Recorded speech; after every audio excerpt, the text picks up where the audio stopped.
주님, 이 자리에 함께하여 주시옵소서. 우리가 드리는 예배가 헛된 예배가 되지 않도록 하여 주시옵소서. 우리의 마음이 주님을 향하게 도와주시옵소서. 겉으로 보이는 예배의 모양과 형식이 부족할지라도 주님을 향하는 우리의 마음만은 진실되게 하여 주시옵소서. 신령과 진정으로 드리는 예배가 되게 하여 주시옵소서. 때가 악합니다. 주님께서 다시 오실 날이 매우 임박하였습니다. 이 시기에 정신을 차리고 우리가 복음 전도에 앞장서는 자들이 될 수 있도록 우리를 성장시켜 주시옵소서. 주의 성령이 이 자리를 가득 채우기 원합니다. 우리의 마음을 깨우치시고 우리의 지혜를 깨우치시고 이 시간 주의 뜻을 분별하는 시간 되게 하여 주시옵소서. 모든 영광을 주님께 돌려오며 살아계신 우리 주 예수 그리스도의 이름으로 기도드렸습니다. 아멘. 네, 오늘 누가복음 16장입니다. 누가복음 16장 우리가 8절을 함께 읽도록 하겠습니다. 누가복음 16장 8절입니다. 함께 읽겠습니다. 주인이 이 옳지 않은 청지기가 이를 지혜 있게 하였으므로 칭찬하였으니 이 세대의 아들들이 자기 시대에 있어서는 빛의 아들들보다 더 지혜로움이니라. 누가복음 우리가 13장, 14장, 14장부터였죠. 14장, 15장, 16절을 계속 보고 있는데요. 이 내용들이 누가복음에만 나오는 내용들이 많이 있습니다. 근데 특별히 그 메시지는 무엇이냐면 전도에 대한 메시지를 계속 주고 계세요. 하나님 나라의 잔치에 관해서 얘기를 했고요. 또 지난 시간에는 잃어버린 영혼들에 대한 하나님의 마음을 얘기했습니다. 오늘 누가복음 16장에서는 청지기에 대해서 이야기를 합니다. 하나님의 일을 맡은, 하나님의 재산을 맡은 청지기, 사역자들, 또 복음을 전할 사명에 있는 다 모든 성도들에게 하시는 말씀입니다. 그러니까 이런 내용들을 보면 주님의 나라와 구원과 또 복음 전도 이런 것들은 영적 전쟁, 이런 것들은 실제라는 것이죠. 실생활 속에 우리가 느끼고 행해야 되는 일이다. 우리가 지난 시간부터 계속 전도를 하려고 한 영혼을 계속 기도하고 있는데 정말 어려움을 느낍니다. 거짓말이라면 그냥 교회 나와야지 하는 말이 우리가 다 느낄 수 있잖아요. 그게 이제 형식적으로 하는 말인지 아닌지. 근데 너무나 묻지도 않았는데 막 이렇게 교회 가겠다는 의지가 있으세요. 근데 딱 토요일, 일요일 아침에 되면 무슨 일이 생깁니다. 야, 이게 정말 세 번째거든요, 벌써. 주님이 그 영혼을 어떻게 생각하시길래. 그러니까 오죽하면 지난 시간에 봤지만 잔치를 벌이셨겠느냐는 거죠. 정말 너무 기뻐가지고 잃어버린 줄 알았던 죽은 줄 알았던 이 아들과 드라크마와 이 양이 돌아올 때 기뻐서 잔치를 벌였다는 겁니다. 이런 내용들을 볼 때 우리가 종말이 가까울 때 주님께서 가장 원하시는 것이 전도구나, 또 가장 사탄이 싫어하는 게 전도구나 라는 생각을 해봅니다. 끝까지 그 영혼을 위해서 기도해 보려고 합니다. 1절을 보도록 하겠습니다. 우리가 늘 봐왔던 좀 특별한 메시지이기 때문에 늘 우리가 주의 깊게 봤던 내용이에요. 불의한 청지기의 비유라고 하는데 이번에 저는 공부를 하면서 좀 많은 내용들을 다시 살펴보게 됐습니다. 1절을 보겠습니다. 또한 제자들에게 이르시되, 또한이라는 말은 지난 시간의 내용을 받는 내용입니다. 잃어버린 영혼들에 대한 내용을 하나님의 마음을 다 얘기하신 다음에 그 역할을 감당해야 할 청지기에게 하시는 말씀이 이어진다는 것. 제자들에게 이르시되, 어떤 부자에게 청지기가 있는데 그가 주인의 소유를 낭비한다는 말이 주인에게 들렸다고 합니다. 제자들은 예수님을 믿은 자들이에요. 그러니까 이 부자 주인과 부자의 재산을 맡은 청지기의 비유는 하나님과 하나님의 복음을 맡은 제자들의 비유가 확실합니다. 그런데 이 주인이 맡긴 소유를 불리지 않고 낭비한다는 게 무슨 말일까요? 돈을 낭비한다는 건가? 하나님이 맡긴 복음을 청지기가 가지고 있는데 이것을 게을리하여서 열매를 맺지 못하고 불리지 못하고 그냥 방치해두고 살아간다는 것이죠. 게으른 제자입니다. 게으른 청지기를 얘기하고 있는 겁니다. 우리가 사기업으로 생각을 해볼까요? 자기가 사장인데 내가 다 모든 재원들을 마련해주고 컴퓨터도 놔주고 모든 인프라를 다 구축해주고 비싼 돈을 들여가면서 얘를 고용했는데 아무 일도 하고 있지 않는다면 잘라야 되겠죠. 그 얘기를 하는 겁니다. 2절에 보면 주인이 그를 불러 이르되 내가 너에게 대하여 들은 이 말이 어찌 됨이냐. 네가 보던 일을 세마라. 다른 사람에게 인수인계를 해야 되니까 퇴직 전까지 내 재산을 정산해서 준비해놔라. 네가 청지기 직무를 계속하지 못하리라. 제자에게서 잘린 겁니다. 청지기가 주인에게 해고를 당했어요. 너 복음사역 안 되겠다. 너 해고해야 되겠다. 하나님이 보시기에 이 제자는 맛을 잃었구나. 아무 쓸데없어서 버려지는 게 맞겠다. 제자를 버리기로 작정을 하셨습니다. 그제서야 이제 청지기가 번쩍 정신이 든 겁니다. 내 살 길을 찾아야 되잖아요. 우리가 평생 복음 사역만 하다가 사역자가 그 직분 그만두면 다른 일을 하기가 쉽지 않아요. 그러니까 고민이 막 되는 겁니다. 3절에 보면 청지기가 속으로 이르되 주인이 내 직분을 빼앗으니 내가 무엇을 할까? 땅을 파자니 힘이 없고 빌어먹자니 부끄럽구나. 사실이에요. 사역자들이 목회 그만두면 뭘 하겠습니까? 무슨 기술이 있어야죠. 4절에 보면 내가 할 일을 알았도다. 이렇게 하면 직분을 빼앗긴 후에 사람들이 나를 자기 집으로 영접하리라 하고 주인에게 빚진 자를 일일이 불러다가 먼저 온 자에게 이르되 네가 내 주인에게 얼마나 빚졌느냐? 말하되 기름 100마리니이다.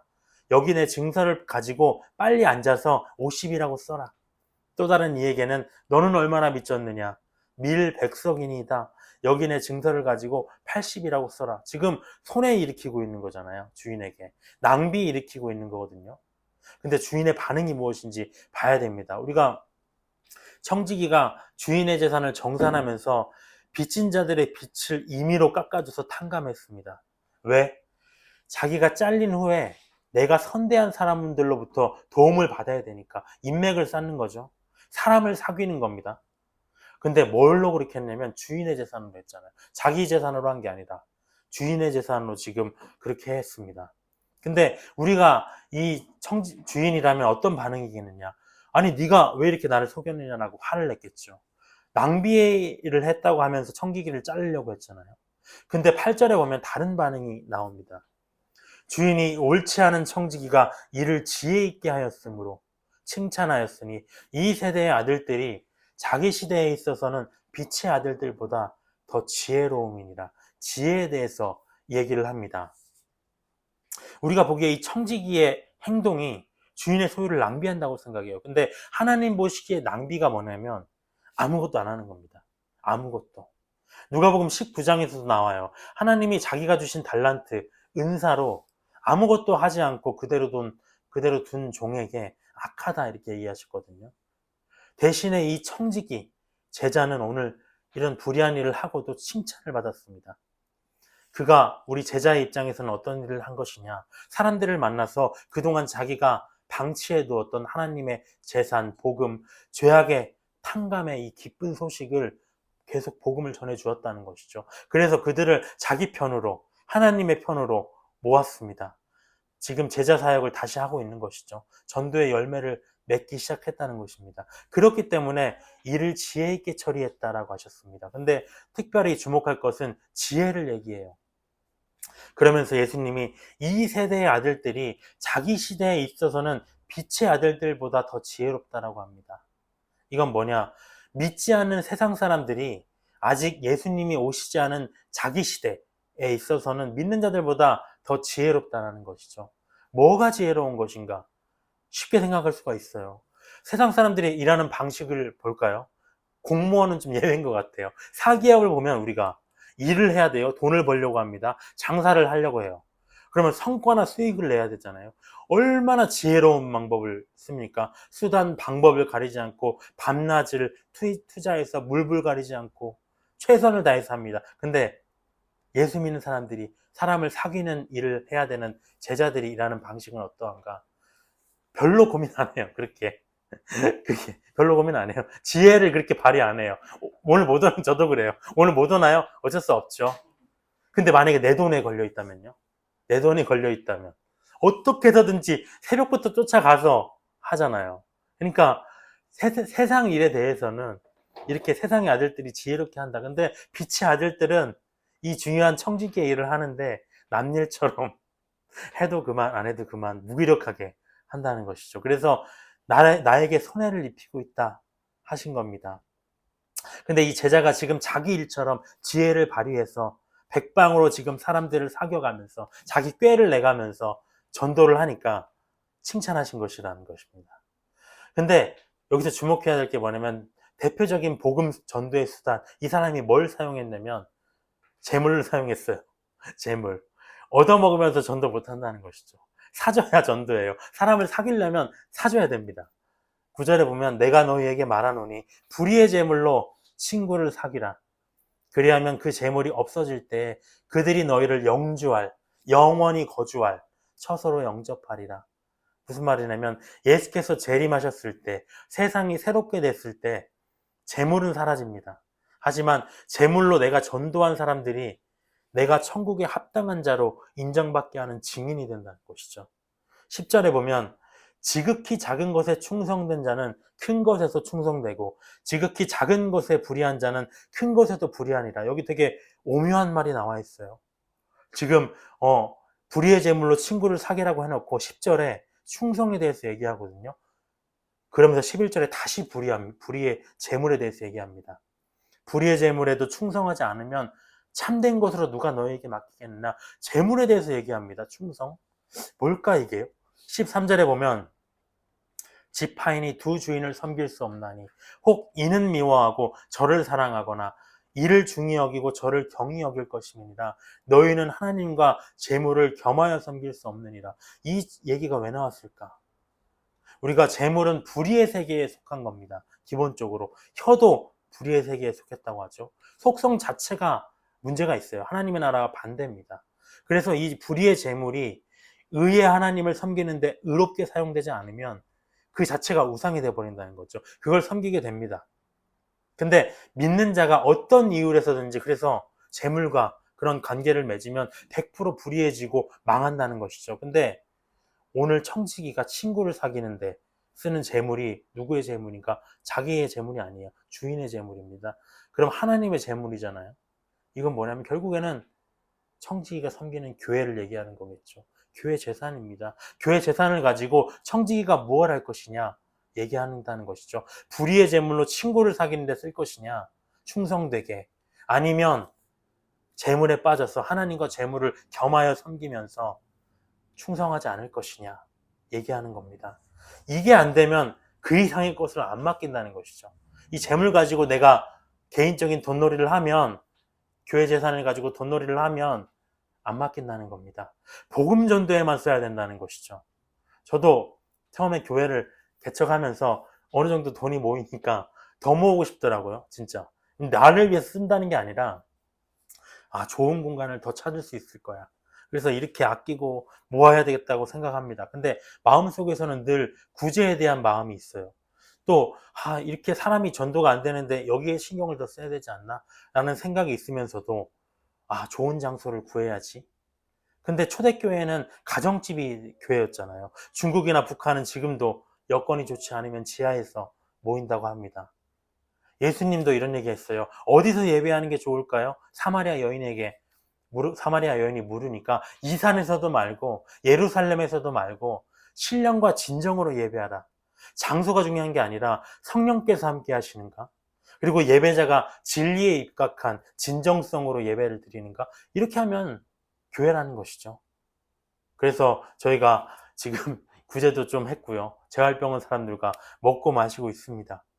주인의 소유를 맡은 청지기의 지혜가 바로 이것이라는 것이죠. 나눌 수 있는 축복을 우리에게 주신 것이 하나님께 영광을 돌려야 될 일입니다. 근데 물론 다 소진해버리라는 말이 아니라 모으고 사용하는 목적이 뭐가 될 것인가? 모으고 사용하는 목적이 계속 모아놓으면 뭘 할 것이라는 것이죠. 그 재물, 썩어질 재물인데요. 14절에 보면 바리새인들은 돈을 좋아하는 자들이라 대비되는 사역자의 모습이 나옵니다. 이 모든 것을 듣고 비웃거늘 예수께서 이르시되 너희는 사람 앞에서 스스로 옳다 하는 자들이나 너희 마음을 하나님께서 아시나니 사람 중에 높임을 받는 그것은 하나님 앞에 미움을 받는 것이다. 돈을 좋아하고 높임을 받기를 좋아하고요. 모든 사역자들이 다 천국을 위해 일하고 있다고 생각합니다. 하지만 주인이 청지기에게 원하는 것은 영혼 구원을 위해서 지혜를 발휘해 가면서 사람을 만나는 수고를 하면서 높은 곳에 마음을 품지 않고 낮은 곳에서 자기 일처럼 열정을 가지고 뛰는 것입니다. 또 지금은 말세잖아요. 말세의 재물을 교회가 쌓지 말고 이 하나님의 소유인 헌금으로 많은 재산을 교회가 불렸다 자랑하지 말고 전도와 구제해야죠. 16절에 율법과 선지자는 요한의 때까지요. 그 후부터는 하나님 나라의 복음이 전파되어 사람마다 그리로 침입하느니라. 전도에 대해서 계속 얘기합니다. 그러나 율법의 한 획이 떨어짐보다 천지가 없어짐이 쉬우리라. 무릇 자기 아내를 버리고 다른데 장가되는 자도 간음하며 무릇 버림당한 여자에게 장가되는 자도 간음함이니라. 되게 새로운 말이 섞여 있는데요. 복음 전도의 중요함을 얘기하고 있는 겁니다. 율법과 복음, 모든 성경 말씀은 다 하나님 나라의 복음이에요. 그것을 전파해서 너희들이 재물을 써가면서 사람마다 그리로 침입하게 해야 된다는 것이죠. 믿게 해야만 한다. 근데 중요한 것 또 하나는 뭐냐면 말씀을 지키도록도 해야 된다는 것입니다. 그러면서 18절에 예를 하나 들었어요. 부부간의 의무에 대한 명령. 자네를 버리고 장가들어도 안 되고 버림당한 여자에게 장가들어도 안 된다. 부부관계에 대한 명령. 그러니까 믿게 할 뿐만 아니라 지키게도 해야 된다. 이 가르쳐 지키게 하는 것을 위해서 우리의 열심과 재물을 사용해야 된다고 얘기를 하는 겁니다. 그렇게 1절부터 18절까지가 믿는 제자들에게 얘기를 했습니다. 복음을 전하는 지혜에 대해서 말씀하셨어요. 근데 19절부터 끝절까지는 믿지 않는 세상 사람들에게 하시는 말씀입니다. 이번에는 복음을 듣는 지혜에 관해서 말씀하십니다. 19절에 보면 한 부자가 있어 자색 옷과 고운 베옷을 입고 날마다 호화롭게 즐기더라. 그런데 나사로라 이름하는 한 거지가, 나사로라는 이름을 언급한 것은 실제라는 것이죠. 이 상황이. 한 거지가 헌대투성이로 옷이 다 헤어져서 구멍났다는 겁니다. 그의 대문 앞에 버려진 채 그 부자의 상에서 떨어지는 것으로 배불리려 하며 심지어 개들이 와서 그 헌대를 핥더라. 이에 그 거지가 죽어서 천사들에게 받들려 아브라함의 품에 들어가고 유대인들에게 천국은 자기 민족의 믿음의 조상 아브라함의 품입니다. 그러니까 아브라함의 품이라는 건 천국이죠. 부자도 죽어서 자치장사가 됐어요. 23절에 그가 음부, 지옥입니다. 고통 중에 눈을 들어 멀리 아브라함과 그의 품에 있는 나사로를 보고 얼마나 부러웠을까요? 불러 이르되 아버지 아브라함이여 나를 긍휼히 여기사 나사로를 보내어 그 손가락 끝에 물을 찍어 내 혀를 서늘하게 하소서. 내가 이 불꽃 가운데서 괴로워하나이다. 불지옥 속에서 나사로를 보내서 내가 목이 너무 타니까 물 한 방울만 좀 찍어주세요. 실제로 이런 일이 벌어진다는 것입니다. 지옥 속에서 얼마나 괴로울까요? 이 지옥 속에 있는 부자가 두 가지를 부탁해요. 첫 번째는 만약 할 수만 있으면 이 물 한 방울만 찍어서 저에게 갖다 주십시오. 자기를 위한 겁니다. 만약에 그가 예수님이 주시는 물을 진작에 마셨더라면 영원히 목마르지 않았겠죠. 오늘 찬양처럼. 근데 25절에 보면 아브라함이 이르되 예, 너는 살았을 때 좋은 것을 받았고 나사로는 고난을 받았으니 이것을 기억하라.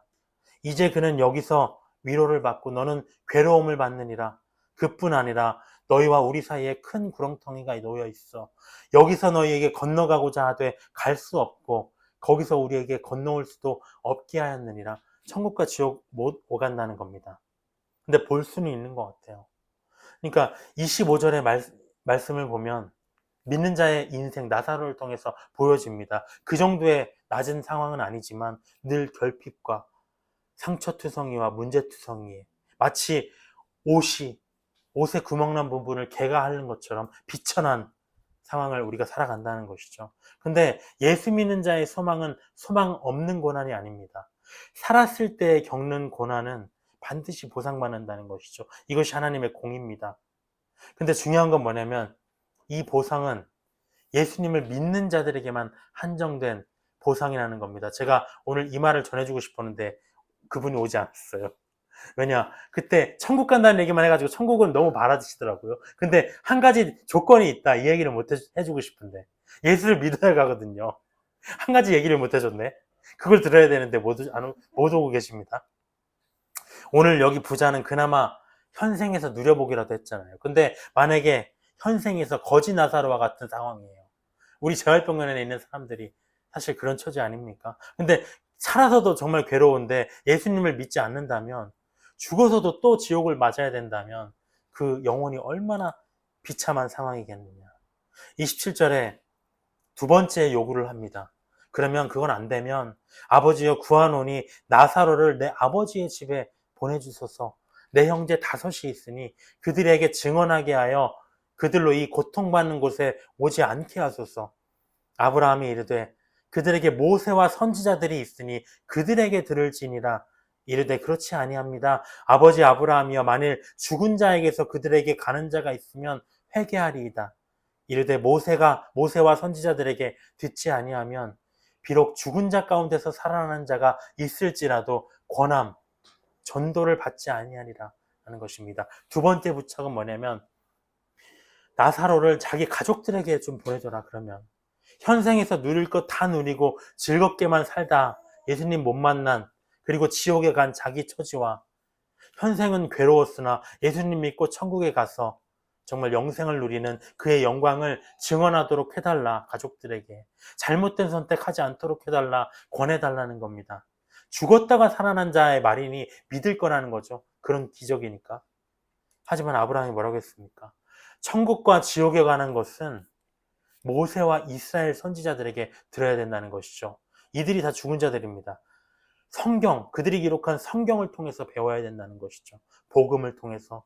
그래서 복음을 전해야 됩니다. 결국 예수님을 믿는 것, 복음을 믿는 것은 기적으로도 안 된다는 것이죠. 성경 말씀을 들을 때만 믿을 수 있는 것. 믿음은 들음에서 나며 들음은 그리스도의 말씀으로 말미암았다. 이것이 또한 지혜입니다.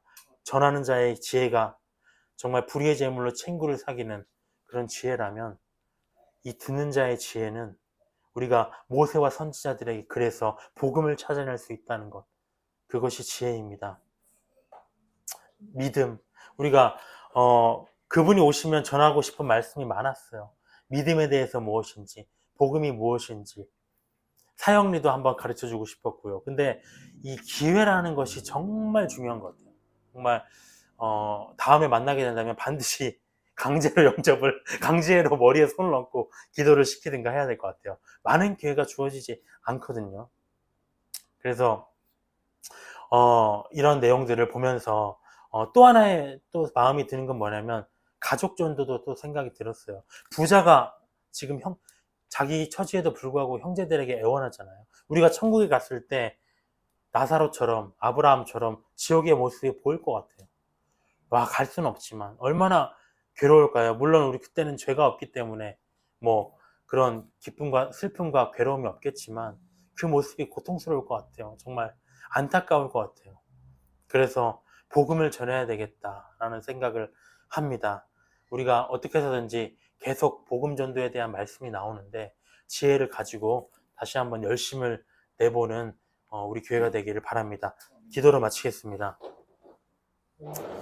주님, 여러 가지 말씀들을 주십니다. 전도에 대한 내용입니다. 언제까지 내 자신만 구원받을 것이냐? 아직도 이 세계에는, 이 세상에는 믿지 않는 자들이 너무나 많습니다. 우리가 그들을 다 전도할 수 없습니다. 하지만 주께서 열어주신 사람들이 있습니다. 다만 한두 명의 영혼들이라도 돌아올 때, 주님이 한 영혼, 한 아들이 돌아올 때 얼마나 기뻐하셨는지, 그 한 영혼을 우리가 돌이킨다면 그것이 우리의 천국의 증인이 될 것입니다. 우리가 할 수 있는 한, 우리가 할 수 있는 열심으로 그들을 섬기게 도와주시옵소서. 지혜를 발휘하고 꾀를 발휘하고 어떻게 해서든지 예배에 참여할 수 있도록 그들을 인도하는 열심을 보이는 우리 교회가 될 수 있도록 하여 주시옵소서. 성령께서 우리에게 의지와 지혜를 주시옵소서. 성령 세례가 그 어느 때보다 필요합니다. 전할 수 있는 넘치는 주님의 사랑을 우리 마음 안에 부어주시옵소서. 이 시간을 감사드리며 예수님의 이름으로 기도드렸습니다.